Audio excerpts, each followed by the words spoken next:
There are three types of theory that we discuss here under CSR topic, namely legitimacy theory, stakeholder theory, and institutional theory. All these theory are derived from political economy theory. What is political economy? It is the social, political, and economic framework within which human life takes place. The argument is that the economic issues cannot be investigated in the absence of considering the political, social, and institutional framework within which economic activity takes place. Or in a simple word, we must consider all within the context. Legitimacy theory, stakeholder theory, and institutional theory are all systems-based theory. These theories focus on the role of information and disclosure in the relationships between organizations, the state, individuals, and groups. The entity is perceived as being influenced by and as well influences the society in which it operates. Okay, this is how theories can explain why report on social and environmental disclosure. Let's take a look at the first one, legitimacy theory and social contract. Disclosures linked to providing evidence that entity is complying with the expectations of society. In addition to that, for stakeholder theory, disclosure depends on expectations of powerful stakeholders if the managerial perspective of stakeholder theory is embraced. And under accountability model, it is an acceptance of a responsibility to report. Legitimacy theory is where organizations seek to ensure they operate within the bounds and norms of their respective societies. That is, they want their activities to be perceived as legitimate or legal. Bounds and norms are not static, so require organizations to be responsive. Legitimacy theory can be used to help explain why an entity might elect to make particular voluntary disclosures. Accounting disclosures are a strategy used by the firm to manipulate the firm's relationships within the social system. Legitimacy is the status or condition which exists when an entity's value system is congruent with that of society. Legitimation is the process which leads to an organization being viewed as legitimate.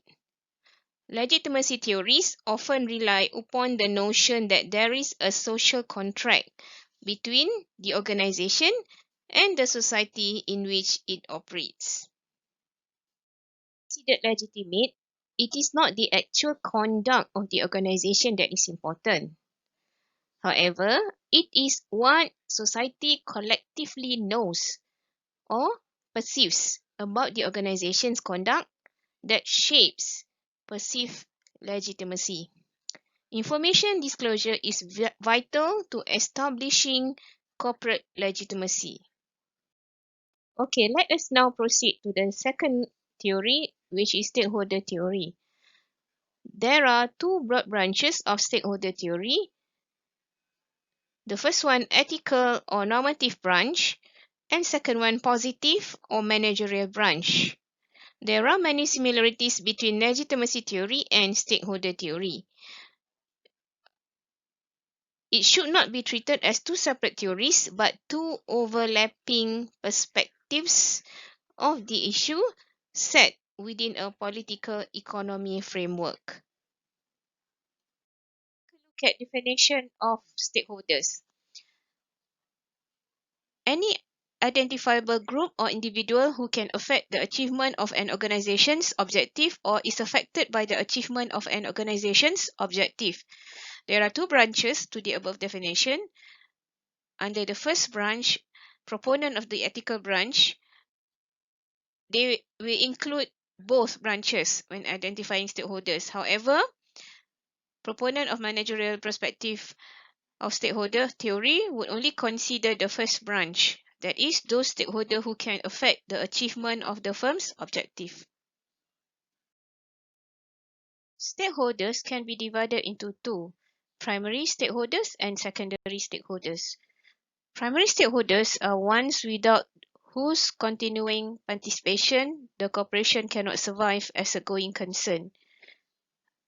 However, secondary stakeholders are those who influence or affect or are influenced or affected by the corporation, but they are not engaged in transactions with the corporation and are not essential for its survival.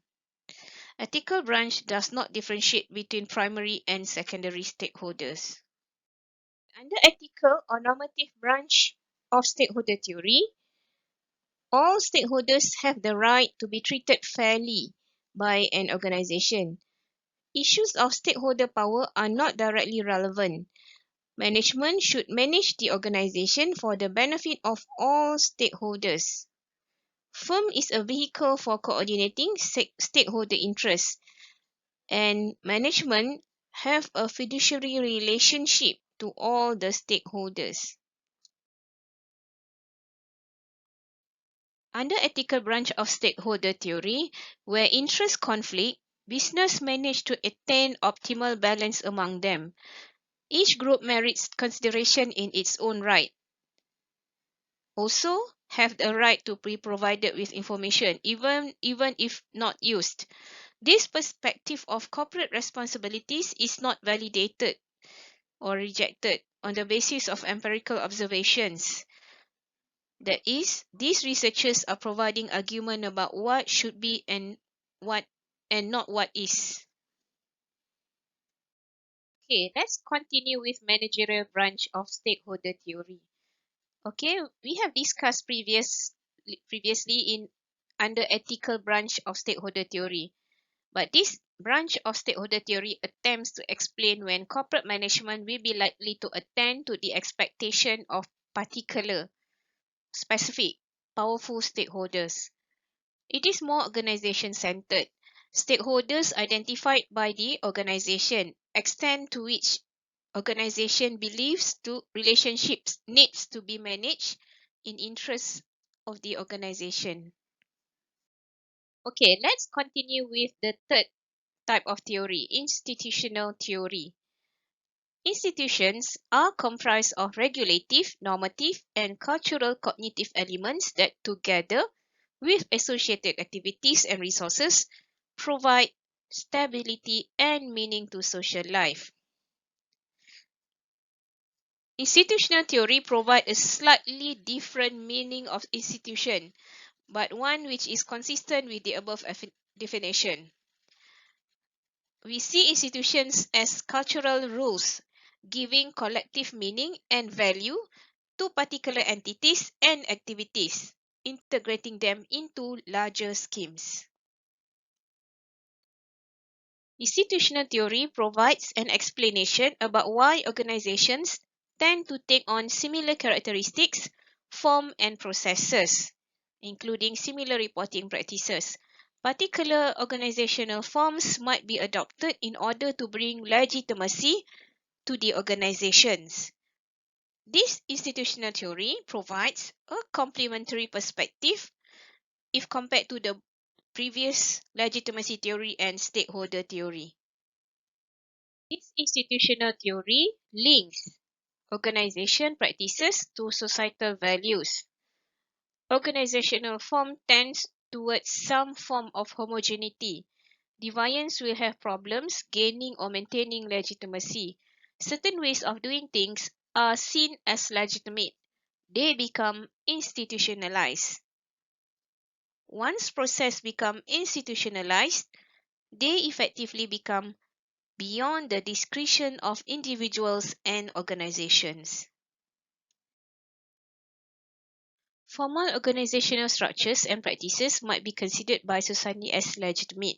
However, this does not necessarily mean they are the most efficient choice in terms of technical efficiency.